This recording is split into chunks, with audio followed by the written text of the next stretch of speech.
तमिलनाडु में विधानसभा चुनाव में मुश्किल से 6 महीने का समय बचा है, लेकिन एमके स्टालिन अभी भी इस कोशिश में लगे हैं कि उनका सेंथिल मंत्री बन जाए।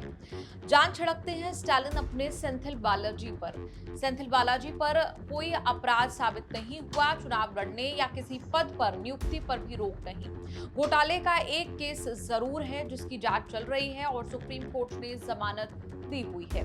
फिर भी बालाजी ना मंत्री बन रहे हैं ना स्टालिन बना रहे हैं, इस डर से कि कहीं तीसरी बार भी सुप्रीम कोर्ट इस्तीफा ना करा दे। जाने माने वकील कपिल सिब्बल सेंथिल बालाजी की नई याचिका लेकर जस्टिस सूर्यकांत और जस्टिस जॉय माल्या बागची की बेंच के सामने पहुंचे, ये पूछने के लिए कि क्या सुप्रीम कोर्ट ने सार्वजनिक पद संभालने से रोका हुआ है, हाँ या नहीं। जजों ने उतनी सफाई के साथ बालाजी के वकील को जवाब नहीं दिया जितना चाहते थे।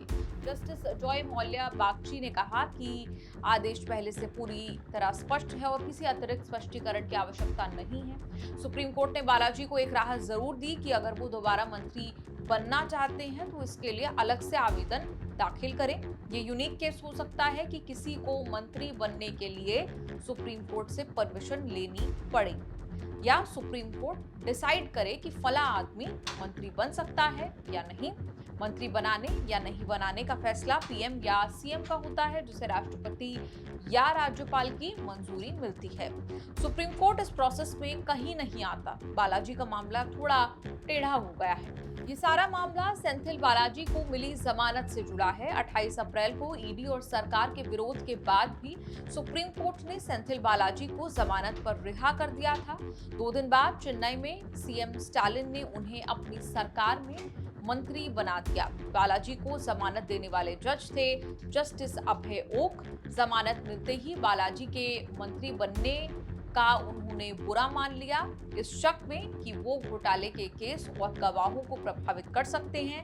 शर्त लगाई कि या तो मंत्री बने रहिए या हम जमानत रद्द कर देते हैं। हालांकि जमानत के आदेश में बालाजी के मंत्री बनने पर कोई रोक नहीं लगाई थी। जज ओक की मौखिक टिप्पणी से बालाजी इतने खौफ में आ गए कि जमानत पर जेल से बाहर रहने के लिए मंत्री पद से इस्तीफा दे दिया। इस बीच जस्टिस अभय ओक रिटायर हो गए। स्टालिन मंत्री बनाने, बालाजी मंत्री बनने के लिए बेकरार है, लेकिन बिना सुप्रीम कोर्ट से पूछे या बताए शपथ दिलाने में बड़ा रिस्क है। इसीलिए कपिल सिब्बल बालाजी की याचिका लेकर सुप्रीम कोर्ट पहुंचे। कहा कि 28 अप्रैल के आदेश में मंत्री पद संभालने पर कोई प्रतिबंध नहीं है। जज ने पूछा जस्टिस ओक के रिटायर होने के बाद क्यों आए। बेंच ने साफ किया कि कोर्ट ने मंत्री पद संभालने पर रोक नहीं लगाई थी, लेकिन जब पाया गया कि बालाजी जमानत पर रिहा होने पर मंत्री बनने के कुछ ही दिनों के भीतर मामले की जांच पर प्रभाव डाल रहे थे, तब अदालत ने कहा था बेहतर है आप जेल में ही रहिए। तमिलनाडु में सत्ता एआईडीएमके और डीएमके के बीच ट्रांसफर होती रही है। सेंथिल बालाजी की काबिलियत ये रही है कि उन्होंने सत्ता का सुख हर पार्टी में भोगा।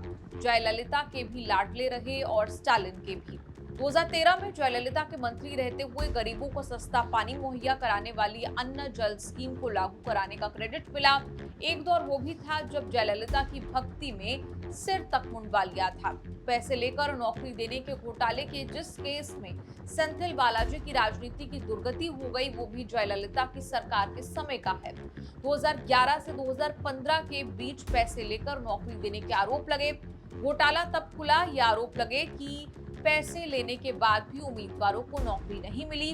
केस ईडी के पास चला गया। तब बालाजी परिवहन मंत्री हुआ करते थे। 2018 में बालाजी स्टालिन के साथ डीएमके में आ गए। स्टालिन ने पूरी मान इज्जत देकर रखी और घोटाले के केस में बचाते भी रहे। 2023 में ईडी ने तमिलनाडु के बिजली मंत्री रहते सेंथिल बालाजी को ईडी ने गिरफ्तार कर लिया।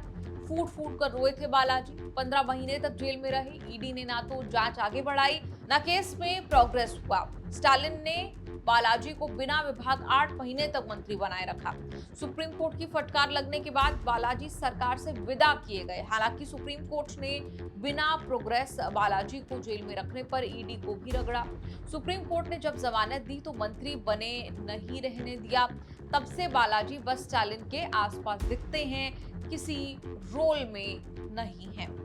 हालात ये है कि सेंथिल बालाजी के मंत्री बनने पर रोक भी नहीं है, मंत्री बन भी नहीं सकते।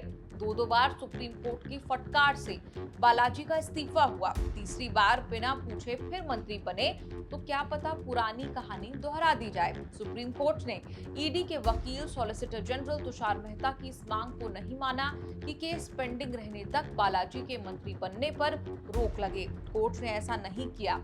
अब राहत ये है कि सेंथिल बालाजी सुप्रीम कोर्ट जाकर कह सकते हैं कि मंत्री बनने की इजाजत दीजिए। आपका कोर्ट कचहरी के इस एपिसोड पर क्या कुछ कहना है, कमेंट्स में लिखकर जरूर बताएं।